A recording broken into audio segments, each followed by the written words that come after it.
On the 27th of May, 1962, a small team of workers were tasked with cleaning up a landfill site just outside of Centralia, Pennsylvania.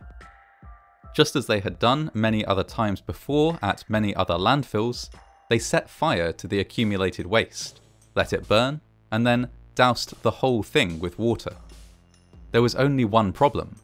The fire didn't go out. In fact, it would never go out. Although they didn't know it at the time, this small cleanup crew had set in motion events that would end up turning a thriving town into a smoking, uninhabitable wasteland. Before 1962, life in Centralia was good. It was home to a few thousand residents and resembled much of small-town America. There were hotels, churches, and multiple schools. It was a community like any other, and was considered, generally speaking, a safe and happy place to live.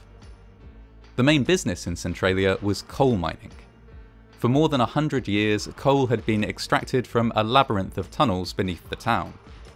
Many of these now lay empty, but the supplies of coal were nowhere even close to running out. In fact, there was enough of the stuff still in the ground to keep Centralia prosperous for decades, if not centuries. This all changed in 1962, when the city council decided that a landfill site inside an old strip mine on the edge of town needed to be cleaned up. This was something that was done on a fairly routine basis in Centralia, and the method that was used was usually a controlled burn. Burning a landfill would drive out vermin, take care of any odour, and turn bulky garbage into nice compact ash. The volunteer fire department of Centralia had countless times before used controlled fires to clean up illegal dumping sites around the town. This time, however, things didn't go to plan. Despite the best efforts of firefighters to damp down the landfill after the burn, the fire refused to go out. Over the next few days, smoke was seen rising from the landfill several times. Volunteer firefighters attended again and again to pour more water on the smoking garbage and use bulldozers to stir up the material in the landfill. Each time, the smoke briefly stopped rising before returning again a few days later. As days turned into weeks, the firefighters dug deeper and made a terrible discovery. A mine shaft leading from the pit into a deep coal mine had not been properly sealed up before the pit had been converted to a landfill. Now, this open shaft had allowed the fire to spread underground and start feeding on the vast reserves of coal still in place there. Rather than a fire in a landfill, Centralia was now dealing with a mine fire. Mine fires are notoriously difficult to extinguish. In the average coal mine, there is an abundance of fuel, and the many corridors and shafts provide a steady supply of oxygen. Once established, fires in coal mines spread slowly but steadily, and stubbornly resist every attempt to extinguish them. Sealing every entrance to deny the fire oxygen is impossible, as there are often thousands of cavities in the rock through which oxygen can be drawn.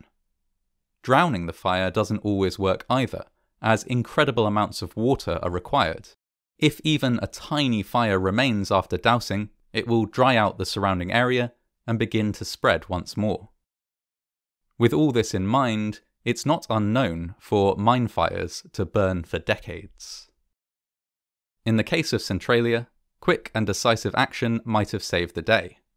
While the fire was still small and relatively contained, it would have been possible to dig up the entire area, exposing and extinguishing the fire, or else to dig a trench around the likely location of the fire and install a fireproof barrier. But, unfortunately, decisive action wasn't taken.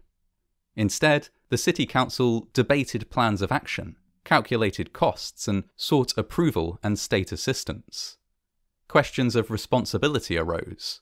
Was the fire the purview of Centralia, or the township that surrounded it?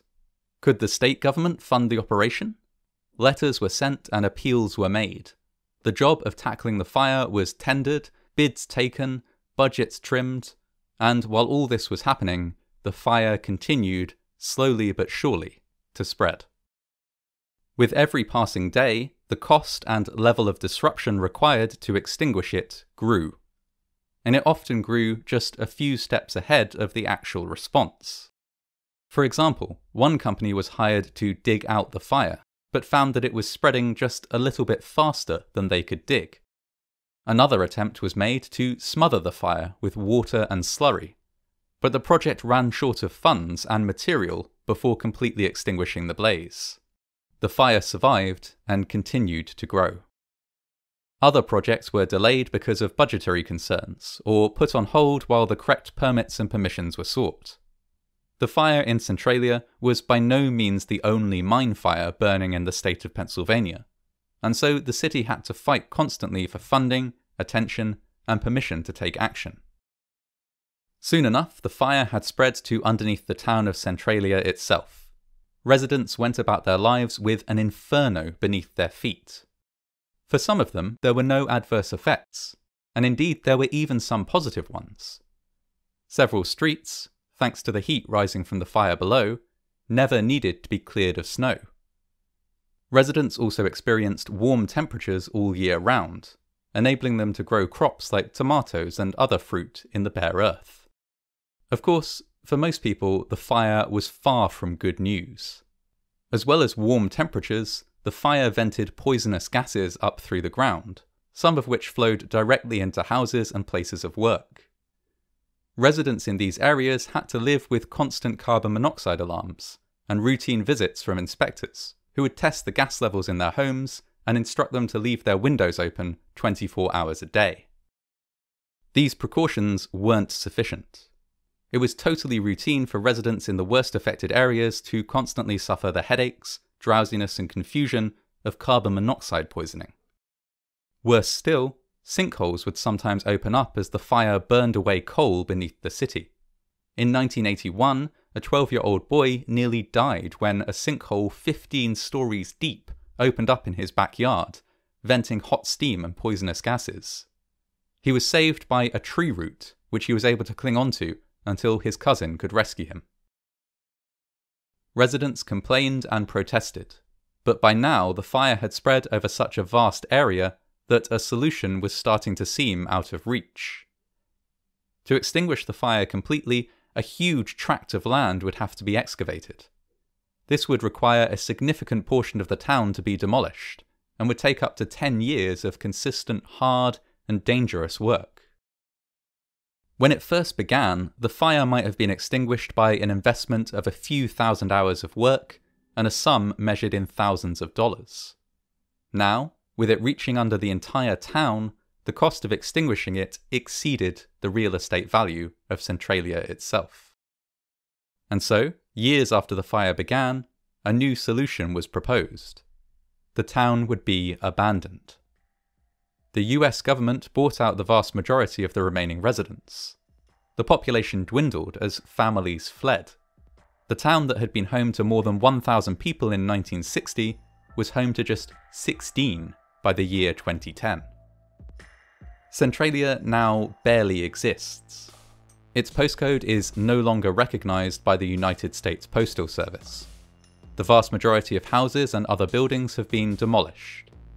The fire still burns beneath the ground, venting smoke through cracks in the road and melting the snow as it settles each winter. A final few residents still live in the boundaries of the town, but they have been forbidden from passing on their property when they die. One day soon, Centralia will be nothing more than a memory. Long after it has been erased from existence, however, the fire which destroyed it, the fire begun by a single careless burn in a landfill on the edge of town, will still be blazing beneath the earth.